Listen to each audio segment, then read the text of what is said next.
Good morning and welcome to Lovin Daily. I'm Julian Bonnici. Today with us we have Paula Kauki. Hi Paula.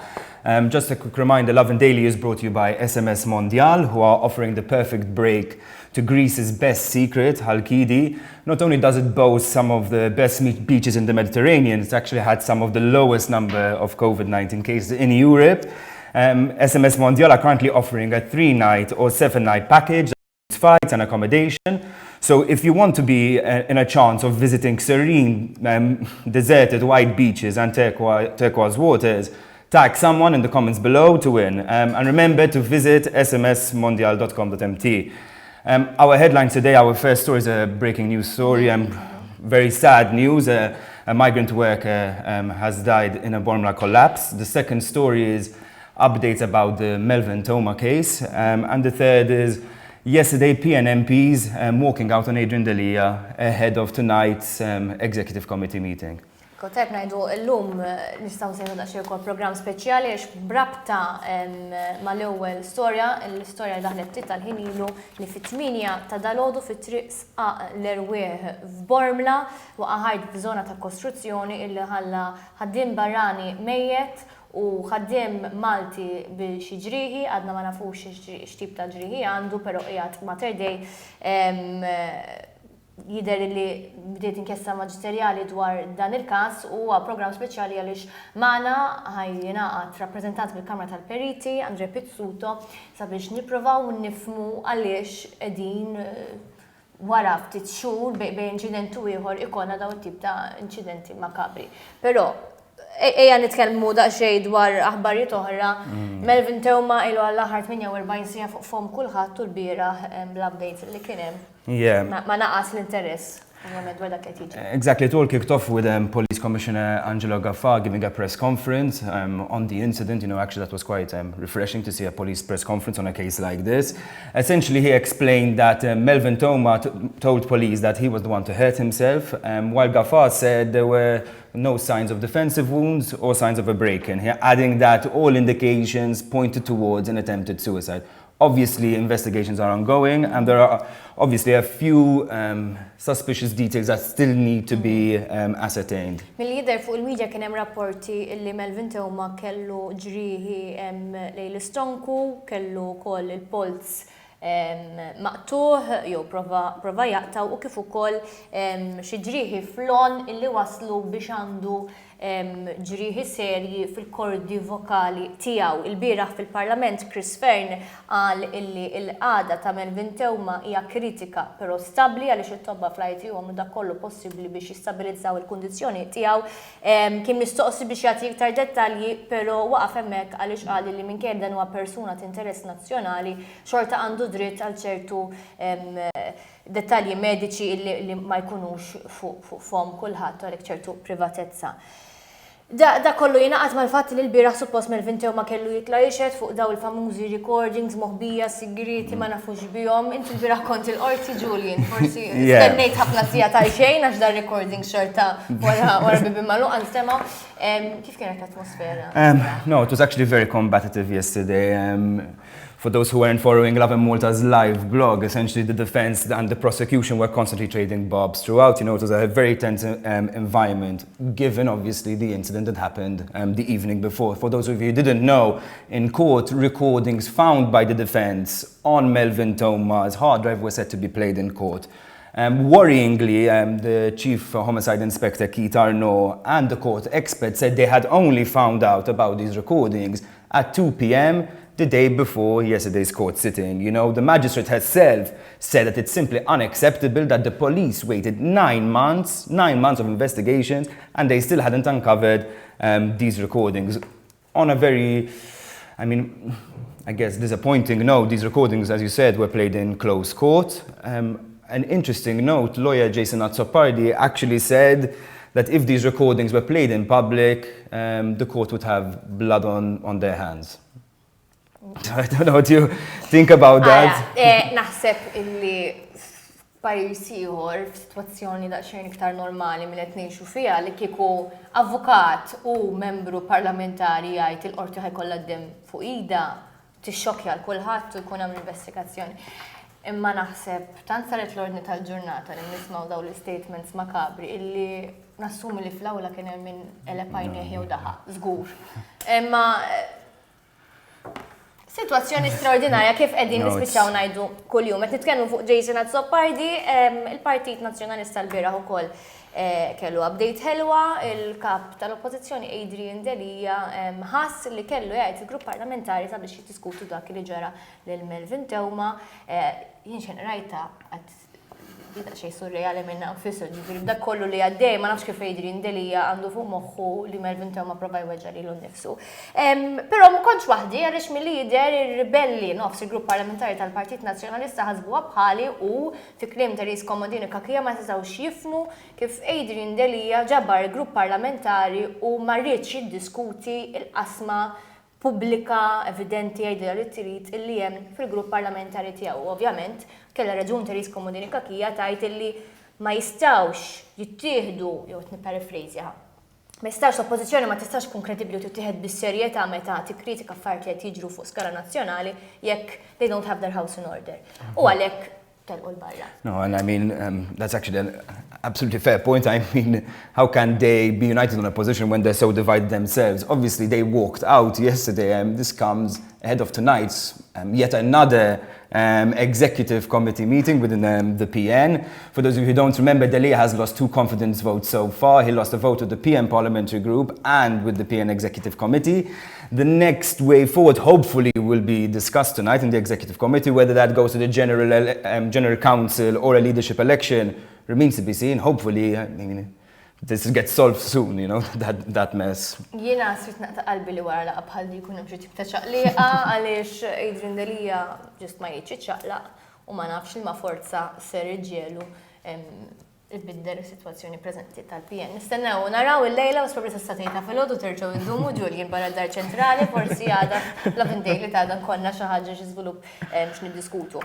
Lura għall-ewwel storja li ftaħna minna fil-fatt għandna xi filmati li nistgħu nuru ta' dak li għaddej Bormla jew dak li għadda ftit tal-ħin ilu meta kif qegħdin ngħidu tilef ħajtu ħaddiem ta' kostruzzjoni barrani, hemm persuna Maltija, ħaddiem Malti illi jinsab ferut. Interessanti illi daw l-inċidenti għajmu wkoll ċerti ġrieħi metaforiċi tal-passat fejn Janet Walker għajna Janet Walker li kienet it-tielet vittma fis-sensi li kienet evakwa d-dar tagħha għaliex id-dar tagħha ġarfet b'inċident ta' kostruzzjoni fejn qalet tipo kemm ħandu nibqgħu naraw dawn incidenti jisiru. And let's not forget that on March 2nd, Miriam Parch lost her life when her home collapsed in Hamrun. And also, while there have been these collapses, there are also a multitude of construction workers who have died in the period as well. So the situation is really getting out of control. Mana fil-fatt biex nipprovaw għall-darbohra nifmu x'inhu jiġri fil-industrija tal-kostruzzjoni, għandna l-Andre Pizzuto, Andre, tieni darba li stidinnik fuq Lovin Daily minn sija l-oħra. Għaliex taħseb illi qed jiġri dal-affarijiet. Hemm xi ħaġa intrinsika ħażina fis-settur tal-kostruzzjoni li ħajġelna darba fix-xahar darba fix-xahrejn nistidnuk fil-għodu xi jkun ġara xi ħaġa traġika. L-industrija qiegħda fi kriżi, jiġifieri u għadha ngħiduh dan fuq minn sena. Meta ġaraw l-ewwel inċidenti sena oħra l-ewwel tal-Gwardja Malta, mbagħad tal-Milja tal-Gwardja Malta wkoll, konna ħriġna pubblikament insejħu din is-sitwazzjoni ta' kriżi li mbagħad waslet biex il-gvern iwaqqaf ix-xogħlijiet temporanjament sakemm tfasslu dawk ir-regolamenti ġodda li ħarġu s-sena l-oħra. Però ir-regolamenti li ħarġu sena l-oħra fl-opinjoni tagħna ma kinux adegwati u ma kinux biżżejjed suffiċenti biex il-problemi sistemiċi li hemm fl-industrija jiġu riżolti. U x'inhuma dawn il-problemi sistemiċi ħalli kulħadd ikun jaf x'qed ngħidu. Primarjament, il-problema hi li n-nies li hemm qed jaħdmu fuq dan it-tip ta' xogħlijiet iridu jkunu kompetenti kollha mill-bidu sal-aħħar. Inkluż il-periti, inkluż il-kontratturi, inkluż il-bennejja, inkluż min jaħdem l-iskavar, min ipoġġi l-madum u min ibajjat. Kollha, mill-bidu sal-aħħar tkun jafu x'qed jagħmlu. Ma jistax ikun li aħna naħdmu bl-amateurs din l-industrija. Din l-industrija qed teffettwa apparti toħloq valur miżjud fuq il-pajjiż sostanzjali, però dak il-valur irid ikun rifless fi kwalità. Imma insa għal-moment dan is-suġġett għax huwa importanti wkoll ma hemm il-ħajt tan-nies fin-nofs. U ma jistax ikun li noqogħdu naħdmu daw sistemi amateur, kultura ta' ħammorru u kollox jgħaddi, ma jistax ikun. Ma jistax ikun. U aħna Kamra tal-Periti inna niġġieldu biex issir riforma mill-2007. Meta rajna li diversi gvernijiet wieħed wara ieħor baqa' ma jagħmel xejn fuq dawn l-affarijiet. Iddeċidejna li nagħmlu nipproponu riforma aħna. U fl-2016 meta inħaloq in-nar ta' Grenfell, iddeċidejna li nwaqfu kumitat. 2017 skużawni. Fl-2017 u deċidejna waqfu kumitat intern working group biex janalizza s-sitwazzjoni u jipproponi miżuri ta' kif l-industrija tiġi aġġornata biex tkun ta' livell ma' pajjiżi oħra Ewropej. Għamilna sentejn nagħmlu riforma nistudjaw sitwazzjoni, studjani sistemi primarjament tal-Ewropa, però anke ta' pajjiżi oħra bħal Malasja u pajjiżi oħra. U proponejna ħriġna dokument l-oħra b'riformi ta' dan. U ħriġnihom bħala għal-konsultazzjoni. Waqt kif ħriġnihom dejna nikkonsultaw aħna diversi entajiet tal-gvern u stakeholders oħra, bħal-Kamra tal-Inġiniera, Kamra tal-Kummerċ, l-MDA, l-Insurance Association u diversi oħrajn biex niġbru l-feedback tagħhom biex naġġornaw il-dokument. Il-dokument rġajna ħriġnieh fil-bidu ta' Ġunju ta' dis-sena. Ħadna l-feedback kollu li rċevejna u rġajna ħriġnieh. Sfortunatament, dawn l-inizjattivi tal-Kamra mhumiex qed waslu biex il-Gvern jiċċaqlaq. Hemm bżonn li nieħdu bis-serjetà ma nistax ikun li nibqgħu isu ma ġara xejn, li għaddadi di traġedja u jeddaw jgħaddu x-xhur u ma jsir xejn. Ġifieri nafu li għaddejjin affarijiet behind the scenes ta' draft legislation, draft regulations, però dawn l-ewwel qed irid ikunu miġburin b'inizjattiva ċentralizzata mhux kulħadd jaħdem diversi dipartimenti jaħdmu bil-inizjattivi tagħhom u mbagħad ma jwasslu mkien. Għax anki dan ħela ta' ħin għal kulħadd. Dan tkun hemm sistema fejn xi ħadd jieħu ownership ta' din ir-riforma u jibda jimplementa. Ġifieri primarjament il-kwistjoni ta' ownership ta' riforma. Sa wara traġedja ta' Miriam Paċ, il-Prim Ministru waqqaf kumitat biex jinvestiga is-sitwazzjoni. Nafu dan il-kumitat lesta r-rapport, però il-kontenut tar-rapport għadu ħadd ma jafx fih. U għandna bżonn inkunu nafu x'fih għax we are part of this industry and we need to do our part to fix it.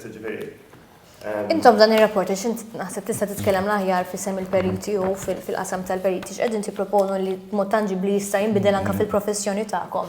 Aħna konna sintetizzajna l-proposti bażikament faċla. Primarjament l-iktar waħda prinċipali hija li il-kontratturi jiġu reġistrati u l-liċenzjati. Ika l-ewwel punt għaliex. Għax illum l-unika persuna li kun hemm on-site li kollha liċenzja hija l-bennej. U ħadd iktar ma jkollu liċenzja fuq is-sajt. Min illum ġifieri l-inċident tal-lum huwa relatat ma' skavar. Min jaħdem l-iskavar m'għandux liċenzja. Sada jista' jkun l-aqwa persuna tagħmel l-iskavar. Però xorta aħna ma nafux hekk hux tajjeb jew le, u min qed iqabdu ma jafx hekk hux kompetenti. Ġifieri il-klient min qed jagħmel, ġifieri sa mhux qed ngħidlek developers ta' anki persuna normali li għandha bżonn tagħmel xi biċċa xogħol ġoddar, kif ħadd tagħmel distinzjoni bejn min hu tajjeb u min mhux. M'hemmx sistema, u jekk inserta din persuna għamlet straġ ġoddar tal-klient tal-persuna qed tagħmel ix-xogħol. Da, mux m'hemmx sistema fejn dan qed neħħielu liċenzja u ma jġax jaħdem, u ma jġax jagħmel straġi oħra għand persuna ta' wara.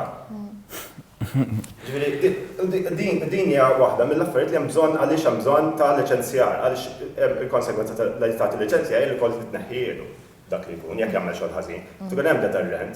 Bħal hemm deterrent tal-periti għax il-periti għandhom warrant u jekk jiżgarraw jitilfu l-warrant. Issa, il-warrant ġifieri aħna mhux qed naraw il-kontratturi biss għax aħna rridu wkoll riforma tal-professjoni wkoll qed niġġieldu għalija mill-2007.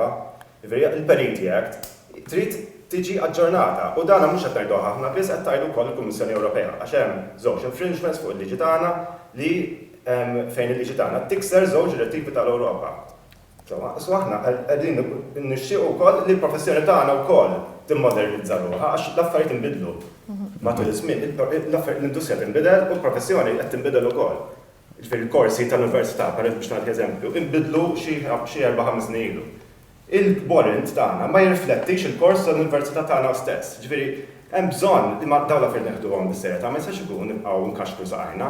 U da m'hemmx ma jidherlix għalfejn għalfejn għalmenu li hemm disgwid politiku fuq dawn l-affarijiet, ġifieri żewġ partiti jaqblu, ma nafx għaliex mhux qed issir.